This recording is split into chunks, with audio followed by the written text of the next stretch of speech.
Continuamos ahora con Sebastián Chum.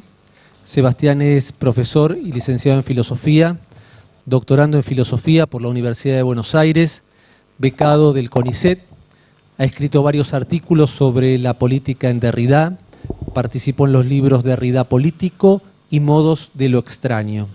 Dicta cursos en la Fundación Centro Psicoanalítico Argentino, actualmente Heredar la Deconstrucción, lecturas de Jacques Derrida, y nos va a hablar de Jacques Derrida, Invención y Fe de la Deconstrucción. Jacques Derrida, entonces, Invención y Fe de la Deconstrucción, en la palabra de Sebastián Chum.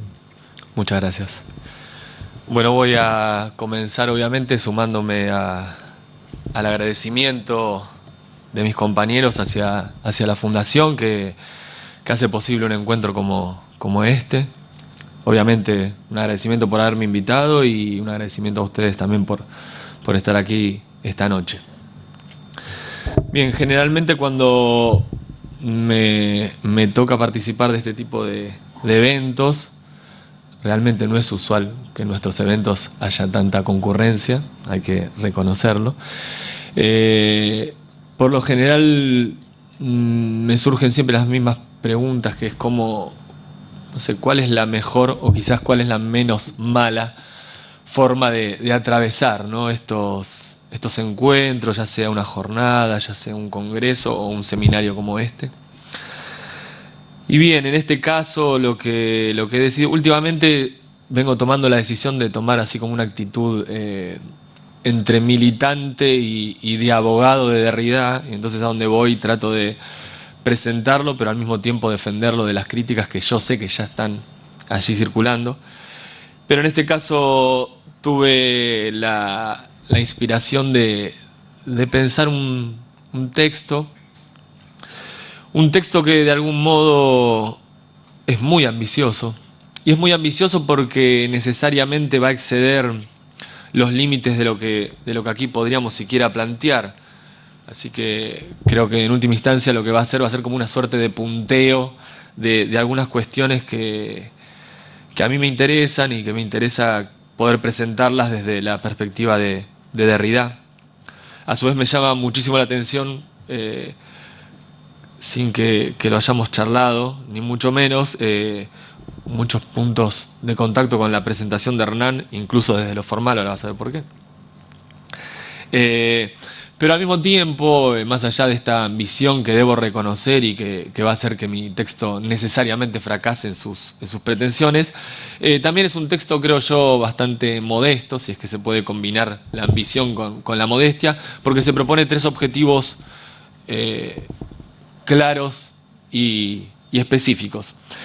El primero va a ser referirme a la única mención que hay de Derrida en el texto de Peter Travny, Heidegger y el mito de la conspiración mundial de los judíos, que es un texto donde Travny trabaja con los cuadernos negros y que de algún modo es el texto que está, si quieren, en el corazón de este seminario. Bien, allí hay una única mención a Derrida y voy a comenzar explicitando un poco lo que allí se está poniendo en juego.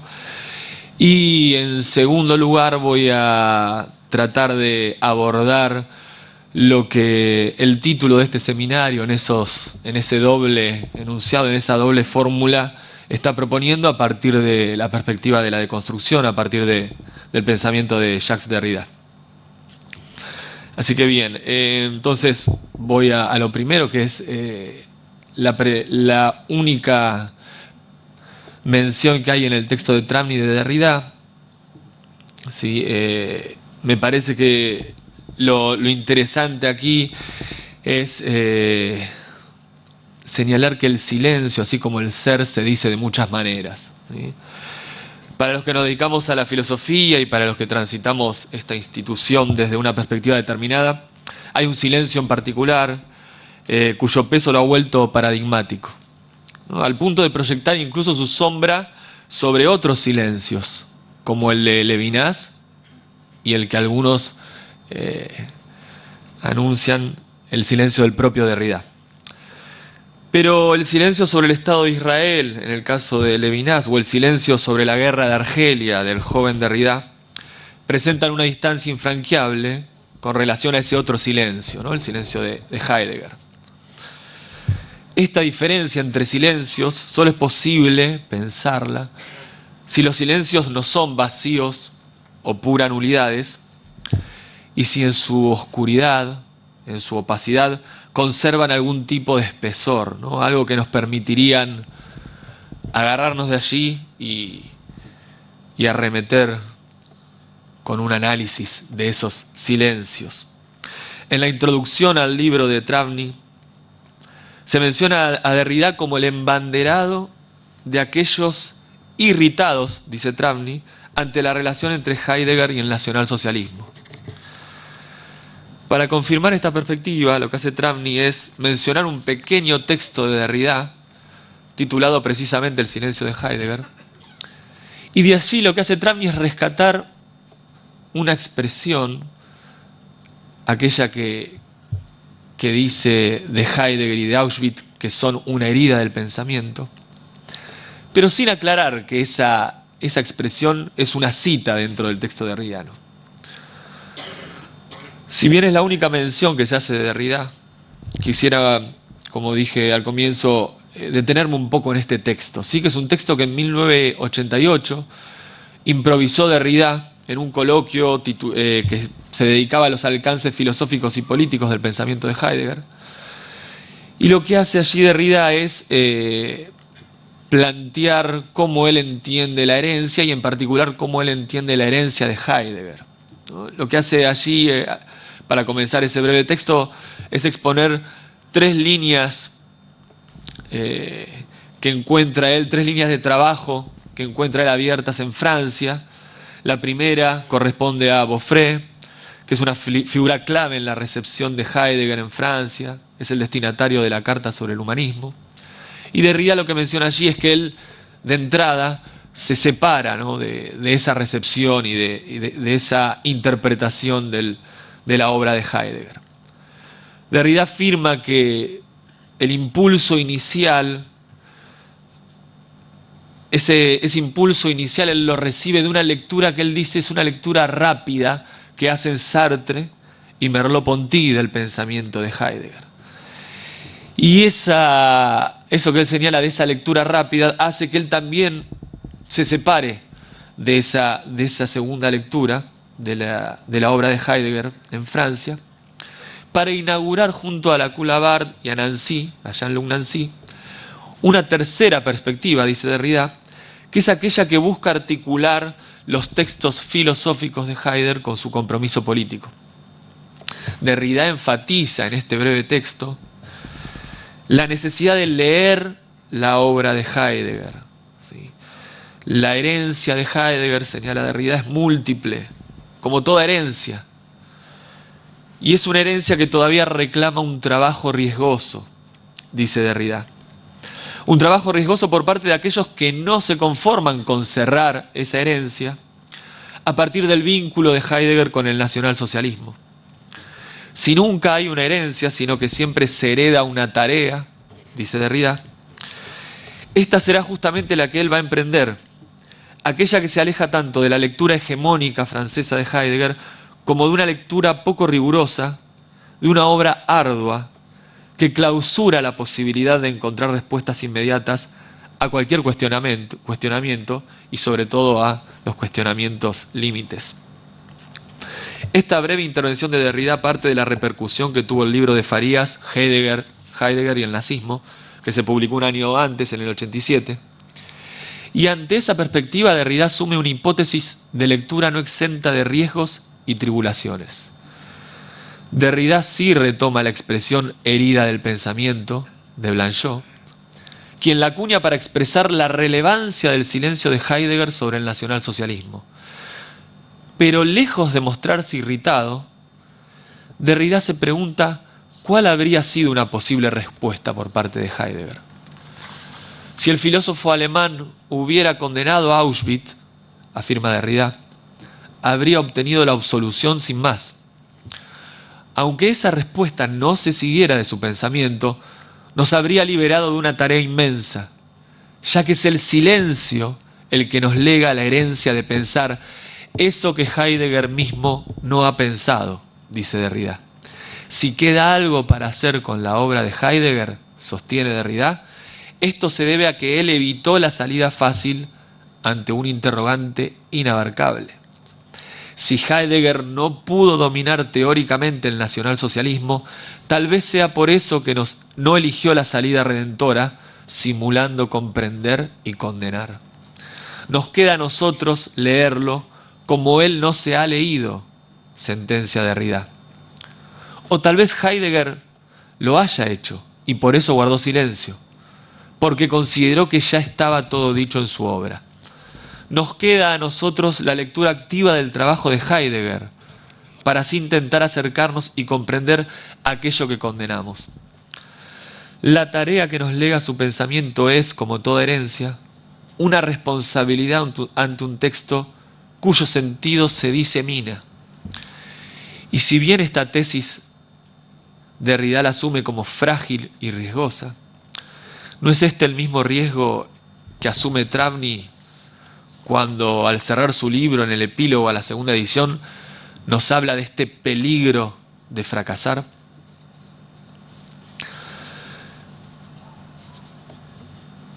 Como bien dije al comienzo, luego de esta mención a la aparición de Derrida en el texto de Travni, quería un poco abordar el título de esta nueva versión del Seminario Central, que está compuesto por dos enunciados, ¿no? Solo un Dios puede salvarnos, ningún Dios va a aparecer si no le preparamos el lugar. La relación entre ambas expresiones no es jerárquica, es decir, no nos encontramos ante un título y un subyugado subtítulo que funcionaría como una ampliación, una explicitación o una complementación del título. Esto se puede ver porque uno sin mayores problemas podría invertir las dos fórmulas, intercambiar sus posiciones. Pero si bien no hay un signo de puntuación entre ambos, sino solo un espacio, una distancia, las mayúsculas nos inducen a presuponer un punto que funcionaría como un nexo de oposición entre ambas frases, cuyos comienzos señalan la necesidad de un Dios, pero la inexistencia de uno. Solo un Dios, pero ninguno. Mejor dicho, la necesidad de un Dios, pero la necesidad de cumplir con cierta condición para que este Dios pueda llegar a ser. Pero no llegar a ser un ente, sino llegar a aparecer, que no es lo mismo. Comencemos entonces con el primer enunciado. Si solo un Dios puede salvarnos, la primera serie de preguntas surgen del sujeto de la oración. ¿Qué es Dios? ¿Qué es un Dios? ¿Puede haber un Dios? En una entrevista del 2000, que gira alrededor justamente de la relación entre la deconstrucción y la religión, Derrida señala la necesidad de atravesar el riesgo del ateísmo para toda fe. Si Dios no es un ente a la mano dentro del mundo circundante, si Dios no es un ser, su nombre rompe la distinción entre uso y mención, ya que esta ausencia de un referente señala justamente la imposibilidad de nombrar, dice Derrida. Y es esta experiencia de lo más allá del ser, de la trascendencia absoluta, la que hace necesario el ateísmo como condición de posibilidad de la experiencia religiosa. Me permito acá mencionar una conferencia muy hermosa, desde mi punto de vista. Es una conferencia que da Jean-Luc Nancy en el 2002. Es una conferencia dirigida a un público infantil, creo que a niños menores o no mayores a los 12 años. Es una conferencia que está en clara sintonía con esta perspectiva que estoy tratando aquí de anunciar, esta perspectiva derridiana. Y en esa conferencia lo que hace Nancy es intentar explicitar lo que será el corazón de su deconstrucción del cristianismo, lo que él llama su deconstrucción del cristianismo, en tanto movimiento de análisis crítico, desmantelamiento y superación de cierta experiencia de lo divino, que intenta dar lugar a otra forma de relacionarnos con aquello que llamamos Dios. Una que deje de lado, dice Nancy, los monoteísmos tradicionales. ¿Cuál es el hilo conductor de esa deconstrucción del cristianismo? Precisamente el designar a Dios como un más allá del mundo. Si bien nuestra experiencia se encuentra limitada a los entes que nos rodean, dice Nancy, a los cuales en principio podemos manipular para luego establecer con ellos relaciones de otro tipo, ya sean artísticas, filosóficas, científicas o incluso religiosas, Nancy señala que la palabra Dios remite a una suspensión de este orden utilitario, para abrir así una experiencia de lo que trasciende el mundo de los entes a la mano, sin volverse jamás una cosa determinada y situada en un espacio-tiempo específico. ¿Qué es Dios? La certeza de que no todo es calculable, de que no todo se encuentra regido y apresado por la lógica instrumental, económica, que en última instancia no hace más que reducir cualquier acontecimiento al orden de lo ya conocido. Por esta misma razón, Dios es aquello que escapa al saber, a la posibilidad de proyectar y dominar el porvenir. Lo divino es lo que desfonda toda obsesión por el fundamento, por establecer un orden o una norma a partir de un arjé.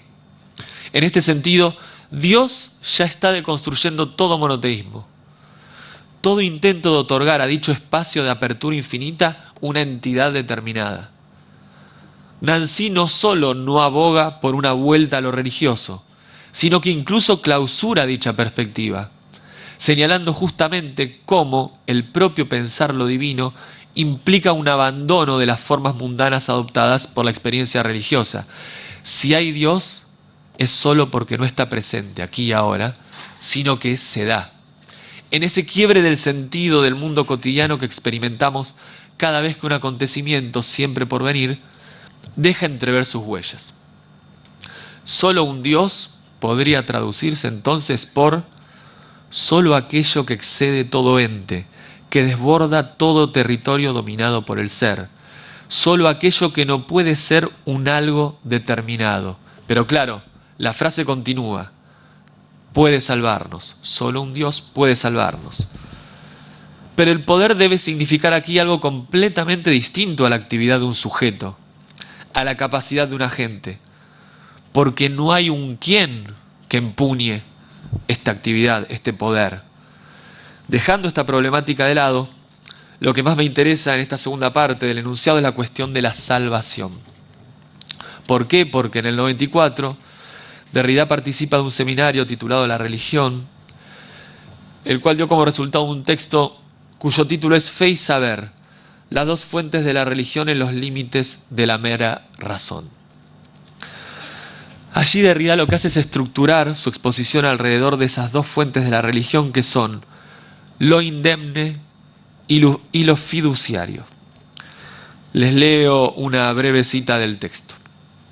Dice Derrida, ahora bien, entre ellas, antes o después de ellas, pondremos a prueba el privilegio cuasi trascendental que creemos deber conceder a la distinción entre, por una parte, la experiencia de la creencia, y entre paréntesis nos dice, fianza, fiabilidad, confianza, fe, el crédito otorgado a la buena fe de cualquier radicalmente otro en la experiencia del testimonio, cierra el paréntesis, y por otra parte, la experiencia de la sacralidad, incluso de la santidad, de lo indemne, sano y salvo. Se trata de dos fuentes o de dos focos distintos. La religión simboliza su elipse-elipsis, a la vez porque abarca ambos focos, pero también porque a veces silencia, de forma justamente secreta y reticente, su irreductible dualidad. Fin de la cita. La primera de estas dos fuentes es la que intenta responder a la pregunta, ¿qué es salvar? Lo salvo es lo ileso, lo que está librado de todo peligro, de todo riesgo. Su sentido se configura como el de todo concepto para Derrida, a partir de una pluralidad de predicados que remiten a lo inmune, lo indemne, lo santo, lo sano, aquello exceptuado u omitido. Pero para Derrida, si se me permite decir algo así como, si existiera un axioma de la deconstrucción, es aquel que sentencia justamente la imposibilidad del cierre absoluto sobre sí de cualquier totalidad. Incluso el concepto de lo salvo está atravesado por la alteridad, por la diferencia, por ese resto que imposibilita la eficacia absoluta de las barreras inmunitarias que protegen al cuerpo de aquello exterior así, manteniéndolo a salvo. Lo que Derrida llama la lógica autoinmunitaria radica precisamente acá, en esto, en la necesidad de limitar la fuerza que expulsa a lo otro de sí, la cual necesariamente se vuelve en contra del territorio que quiere proteger, el cual ya está habitado desde un pasado inmemorial por la alteridad. Autoinmunidad de lo salvo, que puede volver siempre la fuerza de rechazo de lo contaminante sobre sí mismo. Por esta razón, dice Derrida, debe uno protegerse de su propia protección, de su propia alergia a lo otro, del fantasma del cierre hermético sobre sí, siempre imposible. No hay nada salvo sin el riesgo de autoinmunidad. Por lo tanto, no hay salvación pura, absoluta, ya que la salud del cuerpo es un equilibrio con aquello que parasita al organismo. Valga aquí un paréntesis, porque no está de más mencionar esto que nuestro país se está poniendo cada día más sobre el tapete, ¿no? Que es un poco esta idea de la necesidad de cerrar las barreras, ¿no? La necesidad de cerrar las fronteras, la necesidad de ampliar las restricciones, las condiciones para delimitar la hospitalidad y así salvarnos. La otra fuente de la religión corresponde para Derrida al orden de lo fiduciario, la fe, instancia que implica necesariamente un más allá del presente, un más allá de lo salvo, un más allá de lo inmune, precisamente una puesta en riesgo. La fe se corresponde a esa promesa enviada hacia y recibida del otro, la cual configura el lazo social y nos permite pensar una ética tan radical como la que sueña Levinas. Si bien Derrida se empeña en escindir ambas fuentes de la religión, se encarga también de dejar muy en claro que estas dos fuentes, lo salvo con el riesgo autoinmunitario y la fe, son indisociables pero heterogéneas, ya que ambas señalan hacia un más allá del presente, del ente, del dominio del ser, quizá Dios. Solo un Dios puede salvarnos, podría quedar traducido así. Solo aquello que no es puede, sin poder, salvarnos, reconociendo la imposibilidad autoinmunitaria de la salvación. La segunda fórmula del título que nos convoca en este seminario dice: ningún Dios va a aparecer si no le preparamos un lugar. La primera parte puede ser leída bajo el prisma de lo dicho anteriormente. Lo que no es, no va a aparecer, no se va a manifestar, no solo porque excede el mundo de los entes, la lógica instrumental, el cálculo, la posibilidad de la manifestación a partir de una comprensión del ser determinada, sino porque su llegada, si la hay, exige una tarea. ¿Cuál? La invención. Leo de Psyché, Invenciones del Otro, un texto de Derrida. Sin embargo, es necesario prepararse para tal cosa, pues para dejar venir al que es completamente otro, la pasividad, una cierta especie de pasividad resignada, por la cual todo vuelve a lo mismo, no es admisible. Dejar venir al otro no es la inercia pronta a cualquier cosa. Sin duda la venida del otro, si debe permanecer incalculable y de cierta forma aleatoria, se sustrae a toda programación. Pero esta aleatoria del otro debe ser heterogénea a lo aleatorio integrable en un cálculo, como esta forma de indecidible con la cual se miden las teorías de los sistemas formales. Más allá de todo estatuto posible, esta invención del completamente otro la llamo aún invención porque nos preparamos para ello, hacemos ese paso destinado a dejar venir, invenir al otro. La invención del otro, venida del otro, no se constituye ciertamente como un genitivo subjetivo, pero tampoco como un genitivo objetivo, incluso si la invención viene del otro.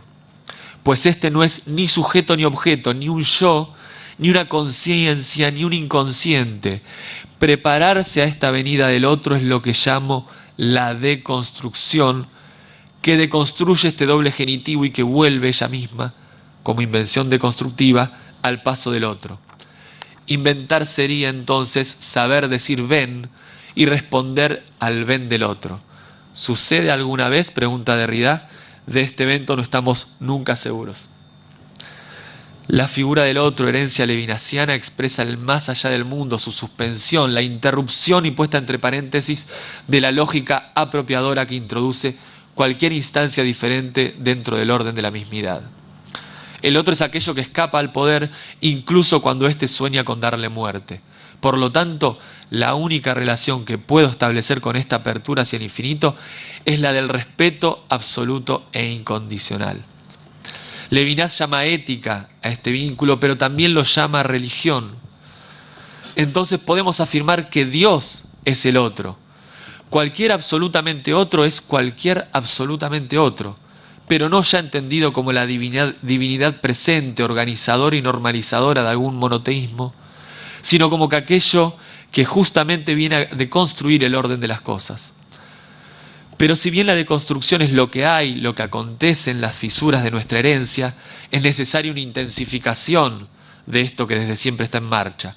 Si la deconstrucción no se aplica jamás a nada exterior, si siempre es una auto-heterodeconstrucción que realiza un texto sobre sí, no resulta suficiente con quedarse de brazos cruzados cual espectadores privilegiados de ese porvenir. La transformación está en curso y no es un mero síntoma o una causa de otra cosa, ya que esa transformación responde al carácter autoinmunitario de todo presente. Pero igualmente debemos radicalizar ese espíritu crítico y socavador. ¿Cómo se prepara el lugar para que lo otro, la alteridad, cualquier absolutamente otro llegue? Para esto es necesario inventar nuevos conceptos, un nuevo lenguaje, que nos permita hacer lugar al porvenir, el cual nunca es una posibilidad, sino siempre una invención de lo imposible. Y para Derrida la invención es aquello imposible porque rompe con la herencia, pero insertándose en ella, traicionando y respetando a la vez esa tradición que ofrece los medios para solicitarla, es decir, hacer temblar desde sus cimientos. Para terminar, la invención es la deconstrucción. La lectura que debemos hoy, aquí y ahora hacer de los textos que somos, para así asumir el riesgo y la tarea que toda huella implican. La de no encontrar respuestas fáciles, quizás ni siquiera difíciles, y la de poner en cuestión nuestra propia práctica, que siempre estará atravesada por ese porvenir que llegará, más allá del horizonte demarcado por nuestro presente. Muchísimas gracias.